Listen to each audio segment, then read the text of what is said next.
Welcome to Piney Grove. I'm Brad. I'm Deb. We're out here on our land in Northwest Florida that we bought 3 years ago. We're on a search for about a year to find some property. We stumbled across this 20 acres. After much deliberation and much thought, we decided that we were going to take the plunge and buy this thing. It's planted pines, and we're going to turn this 20 acres into our future homestead where we can live out the rest of our time in retirement. So I was thinking last night and trying to remember why we wanted to buy property and why we wanted property at all. We live in Panama City, Florida, and we both have full-time jobs with the Department of Defense, so we're pretty busy people. But we started looking forward to retirement as we were getting up in age, and just kind of, what are you going to do? Are you going to wait till you're 62 and then figure it out? Do we want to wait till we're 62? So we started formulating a plan and bouncing around ideas. We decided, one, we didn't want to live in Panama City anymore. It had grown too big. There's too much traffic. Well, the other thing as well, besides the traffic, we knew that in retirement, we were going to have to stay busy. We know that we're not sedentary people. So in retirement, we needed a plan or something, an ongoing project where we were in control of what we did, when we did it. And then in the same spiel, we could also create something, grow something. I'm an animal lover, and he's a very busy person. So as I was saying, Panama City Beach, you may have heard of those areas. Panama City Beach is very touristy. So every year we get 1 million, 2 million visitors. They overrun the place, and that's great for them. People need a place to go and relax. We live very near the beach. It's not a big attraction for us. We find that during the summer months and now even into the fall, as Panama City has grown, there's too many people. In thinking about why we bought property, I remember now that we were talking, and I have been to Maine at least once, maybe a couple of times. It's real pretty up there, and I was thinking, well, maybe we'll get a summer home. And before you get any ideas in your head, I don't mean a mansion. I mean, maybe we'll get a shack or something up in Maine, and we'll hang up out there in the summer when we're retired, and we'll eat lobster and clams, and it'll be cooler up there than Florida. But then reality sits in, and you're like, well, I got to travel up there. I got to maintain another piece of property. But that's what started the wheels turning on, let's live somewhere else besides Panama City.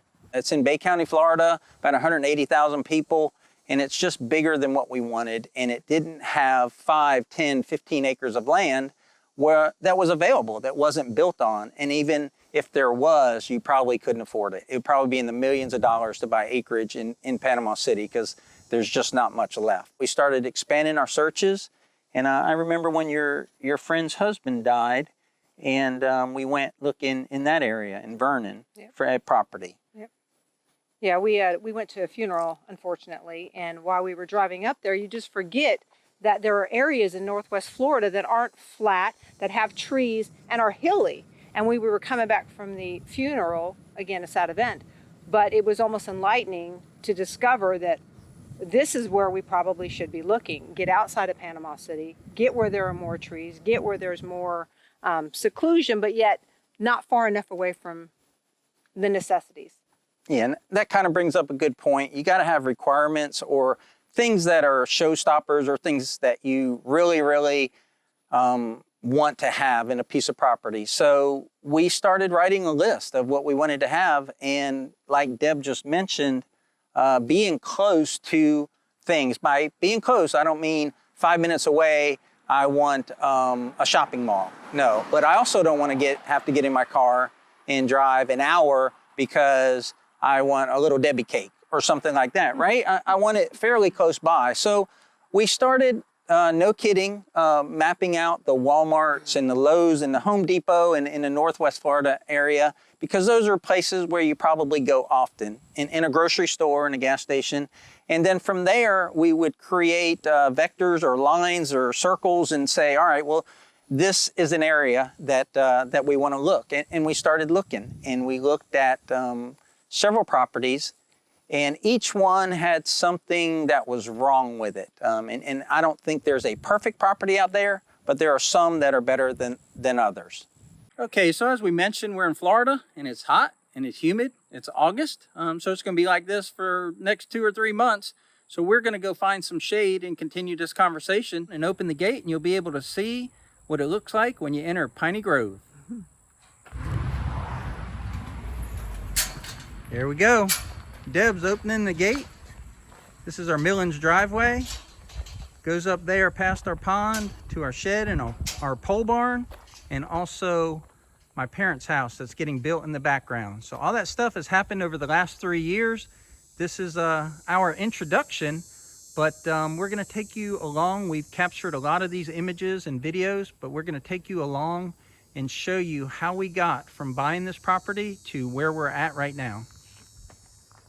Go ahead, Deb. Well, I just wanted to show this area and how thick it is. And this has been thinned out, but if you look back in here, how thick this is what it was like when we bought it. And when we bought it and so all of this, none of this was cleared. All right, hold on, babe. Let me catch up to what you're talking about. So what we got here is you'll see some pines we've thinned with chainsaws and pruning shears and pure sweat and determination. But like Deb said, that's exactly how we bought 20 acres. There was one small quarter-acre clearing and then one low area where the pond is now. I feel like I must demonstrate what it was like when we first came upon this property, and it was so thick. So this is what we had to do for 20 acres, because we don't buy anything without investigating. So literally, we were tracing through this stuff here, trying to avoid branches and vines to see exactly what it is we were buying. We wanted to make sure we weren't going to have any swampland. So that's what it looked like. Come over here. Just get a shot of that even. That's what we bought. Okay, we found a little bit of shade. So to elaborate on what Deb's talking about, she's exactly right. And we'll post photos along the way here to show it. But we fought through briars and thick stuff because there was no trails. There was this little trail down the center where our driveway is, in that small opening that I mentioned, but there was no way to easily assess the property. So I remember just backing up and creating like a hole in the woods so that Deb could follow me. And yeah, we came out. We have one neighbor that actually lives, borders us, that actually lives there, and we came out to his horse pen. And other than that, everything else that we came out to was wilderness. Our property was completely fenced. It's a poor fence, and it needed to be rebuilt, but it was fenced, so we knew where the boundary was. So we would push through north, south, east, west, because we're a square property, and we would come to the fence. We're like, okay, well, this is our south, or this is our east, or this is our west. And that's how we assess the property. And we'll talk more about that later as far as our requirements and things of that nature. But sometimes you just got to get out there and do the legwork, because you just can't take that chance. You can't take that chance that it's not buildable. And there's plenty of properties that have very, very few places where you can actually put a home, or where a septic tank will perk, or things of that nature. Agreed. We're going to go seek more shade. Okay, so we found some shade up here underneath our shed porch. The mega shed. The mega shed. Yeah, and we'll get into all that with all the upcoming videos, and show you the shed and all the other things that we've done. In the background behind me is where my parents' house is going to go, and that's all part of the whole homestead thing. My folks live up in Virginia, and they're getting old, and there's nobody up there really to take care of them. So we offered for them to build their house. They've been in the same place since I was 6 years old, and we hope to get them down here before the end of the year, Christmas time frame. COVID is obviously putting a lot of wrinkles in everyone's plans, but that's our plan. But picking up where we left off, we looked at the property and we assessed it, and I think it went for sale on a Monday, and by Friday we had made our decision, and I think we had locked in the contract. We'll probably make a more in-depth video with kind of what to look for, or what we were looking for. But this is our introduction video, so we just wanted to kind of hit those high points. Hitting some high points. One thing, we talked about proximity to civilization. Grocery stores or Walmart, and we're like 9 miles from a Walmart. but we are in rural Northwest Florida. We have one neighbor on our west side, and our east side is a 40, well, it's probably about 100-acre cow pasture with cows that you can hear. And then across the street, there's like a 300-acre farm. And then across the street and down, well, actually straight across, is like a 15 or 1,600-acre hunting lease. So we're rural, but within less than 10 minutes, we can be in a Walmart, or right around 10 minutes, we can be in a Walmart. So we did opt to live on a paved road. That was one of our requirements. We wanted to live on a paved road. It rains a bunch in Florida, and we can talk about drainage issues. So that's a consideration for buying property. But also, we didn't want to drive down muddy clay roads. They get slippery, they can become impassable, they can wash out, and we wanted to live on a paved road. So that was one of our requirements. So that kind of reduces the amount of properties that are available that you're willing to buy if that's something that you have to have. We referenced my friend's husband's funeral, and we went online after the funeral, and we found a property not far from the funeral that was a beautiful 30 acres. And so we went ahead and drove and looked at it, and it was beautiful. It was cleared, it was secluded just enough, but the roads to get there were horrible. And there was at one point in time where there was a little sketchy bridge, and we thought, well, one bad summer storm and you can't even come or go from your property. So access was a huge determining factor on this piece of land. Yeah, and so Deb mentioned sketchy. I'm going to tell on her a little bit. We were on a vacation in the Smoky Mountains with her brother, and we were in a beautiful place that he had rented, a beautiful cabin. It was gorgeous community. And just a short drive from all the things that are in, what was the town that it was close by? Pigeon Forge. So yeah, it's a great place to vacation, and we had a great time, but the road going up there it's mountainous, right? It's steep, so the road has drop-offs, and even if there's a guardrail, this woman right here would literally white knuckle whatever she could grab in the passenger side of the car. And so yeah, anything with a drop-off, and the road she's talking about, it had a culvert and it had a drop off, and she's like, no, we just can't.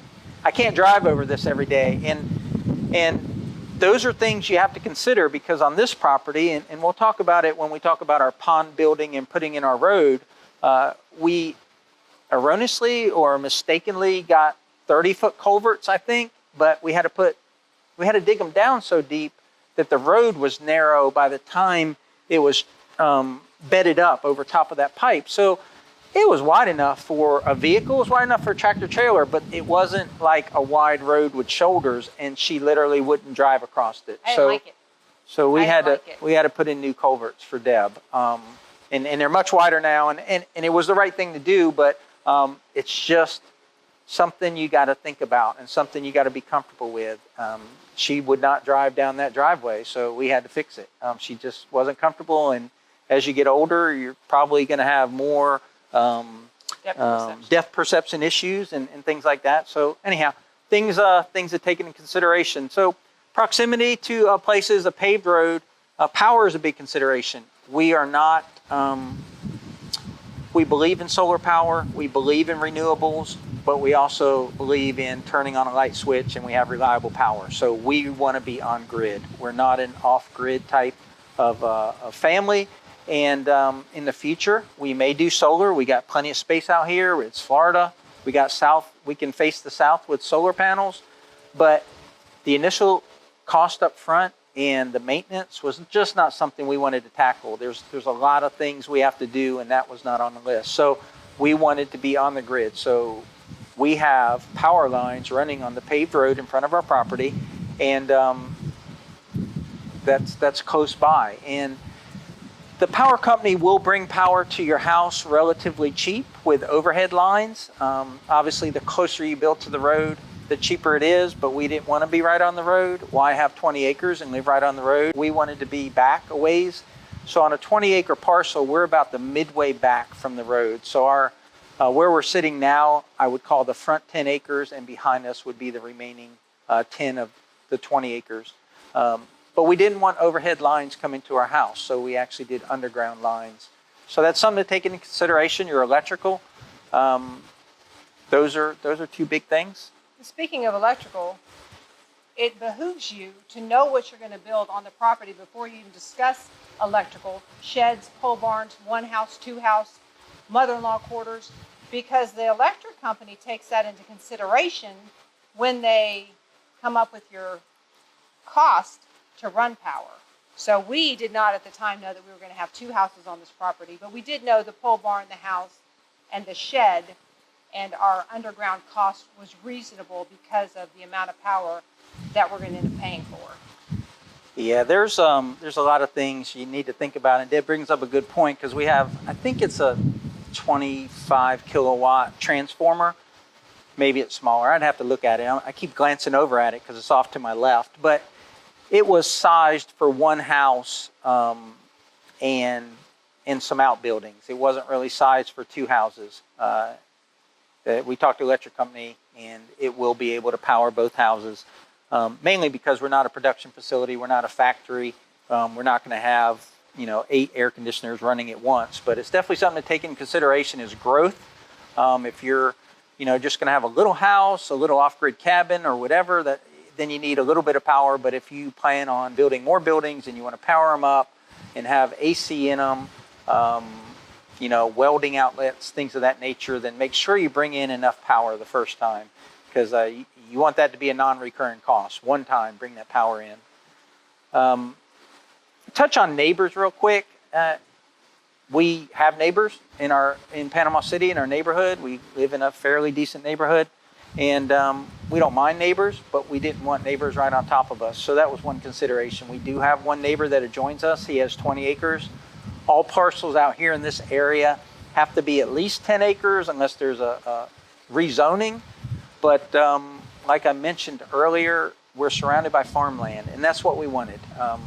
We wanted enough people where we could help them out and they could help us out in emergency, but we didn't want to look across our property and see a house off that corner or a house off that corner. Nothing wrong with that if that's what you want to do, but that's not what we wanted. We wanted to be secluded a little bit, and that's how we developed our property. It's 20 acres of planted pines, and what we did was we created a trail all the way around the property. Deb wanted a place she could walk around, get her exercise. So our property is 3/4 of a mile all the way around it. So in thinking on how we could do that and still maintain privacy, we created a trail all the way around the property. We had a bulldozer go around it. So 10, 12 foot wide, whatever a bulldozer is. And I've groomed it with the tractor, but we didn't, we left it thick between there and our opening, so you can see behind us, but also a little bit to our east, that we have our fence line, we have a 10 foot, 15 foot wide trail, and then we have like 3 or 4 rows of pines. So as we develop this open area here, our pastures, we can't see our fence line on our borders because we left a border of thickness all the way around us. Obviously our driveway, you got to be able to drive in. We couldn't completely cut that off, but we wanted to be pretty well secluded. Okay, you can tell that Deb's not ready. Adjusting my britches. Go ahead. Okay, so you can tell that we're pretty excited and love talking about our property. When folks come out here, different contractors, and Deb's brought some of her friends out here and they walk the property. It really is beautiful. It's gorgeous. It's a little unkept right now. We're waiting for the hay to get cut. So I'm not mowing too much because I want to turn as much as I can into hay. But it's really turning into something, and that's one thing we want to share with this video, with this vlog. I do want to touch on one thing before we work towards an ending here, and that's drainage. Florida, there's different land types and different areas around the country that have different problems. But Florida, we get a lot of rain. We get 60 inches of rain a year. A lot of Florida is flat. A lot of Florida has, especially Northwest Florida, has low areas that collect water and make places impassable. So it's important to us to have sloped land where water drained away from the house. So we attained that. We got that. We cleared the land, and our house site is going to be good for that. But when that water drains, it's got to go somewhere. And you're going to see at least 2 videos, if not 3 videos, of us designing water diversion type systems, just how we're going to move water from places we don't want it to be to places where we want it to be. So that's something to consider when you're looking at land. And then the last thing I think we're going to talk about before we wrap this up is the layout of your property. Our property is square or rectangular, and we wanted to keep the back half more wilderness or wild, and we'll document that going forward. But the front half will be our developed portion, where we'll have our pastures and we'll have our buildings, and some of them are already built, as you can see in this video. But layout is important. We sketch things out. I mean, I've got a military background. She's got a Department of Defense background, so Excel spreadsheets and PowerPoint, so we live by them in our day job. So we PowerPointed this thing out. We took some Google images. We said, all right, what if the house is here and the shed is here and the pole barn's there? And no, I don't like that. Where's the chicken coop's going to go? Well, hey, what about my critters? Where's my baby donkey going to go? And oh, he can't be eaten by a bobcat. And just all these things. And I'm not saying we got the perfect layout. Everyone's layout will be different. But I think it's early on, think about that. Think about drainage. Think about how the sun rises, how the sun sets, what you want to see out of your front window. What do you want to see when you're washing dishes? We plan when we're washing dishes to be able to see the pole barn, and the pole barn is where the animals are going to be. So Pastures. We can keep track of them. The front of our house is going to look over our pastures. My parents' house is behind me instead of out closer to the road or on a different hill, because when we looked out our front door or front window, we plan to have big bay windows. We want to see our pasture and all the birds and the wildlife and the deer when they walk across it. So those layout is important. You got to think about it. You got to think about prevailing winds. If you put a chicken coop and the wind's always blowing that smell towards you. So lay it out, sketch it out, crayon in a napkin or PowerPoint like we did, and then talk about it, sleep on it, and come back to it, because our plans changed a lot. And you got to work with the configuration of the land. It will only allow you to do so many things, but put a lot of thought into that, because once you put down concrete, that's where it's staying. So don't be afraid of a heavily wooded piece of land. This was, like I said, it was thick and we had to crawl through it. But when they cleared it, we knew it sloped, like Brad said. We knew it wasn't flat, but it wasn't until they cleared it and we saw how beautiful it truly was. And it is a beautiful piece of property that we knew was nice, but I don't think we appreciated how beautiful this land is until it was cleared. And we just love it. Yeah. So we're going to wrap this up. That's kind of the overview. That's kind of the thought process. And as we go into videos more later on, you'll hear some more of that. But those are kind of the big hitters, the showstoppers of why we bought and what we're going to do with our property. We hope to put out videos once a week, and we're 3 years into this, but we've got another 3+ years to go until we get it truly the way we want it, to build it into our retirement dream. Our little piece of heaven is what I refer to it as when I describe it, because it is to us. We hope to document everything from here on out. We hope to show you our life and the life of Brad's parents, and you'll want to meet Brad's parents. Brad's dad is a hoot. His mom is wonderful. So we look forward to bringing them into this as well. We look forward to having our critters and my mini cows and my mini horses and my chickens and all that to put another layer on this. So we hope you'll join us. We hope you enjoy this as much as we enjoy sharing it with you. I think that's a wrap. If you guys like this introduction, to be sure there'll be more videos coming. Please subscribe. Please follow us. I think you'll find it interesting. I've been watching YouTube for a while. I've gotten Deb into it here the last year or so. There's a lot of great information out there, and we just want to be a part of that community, and we want to help folks. And hopefully people will see what we do and say, hey, that's a good idea. And I'm sure there's going to be people that comment, man, that's a bad idea. I've been down that road before. So subscribe, and we'll see you on the next one. Take care.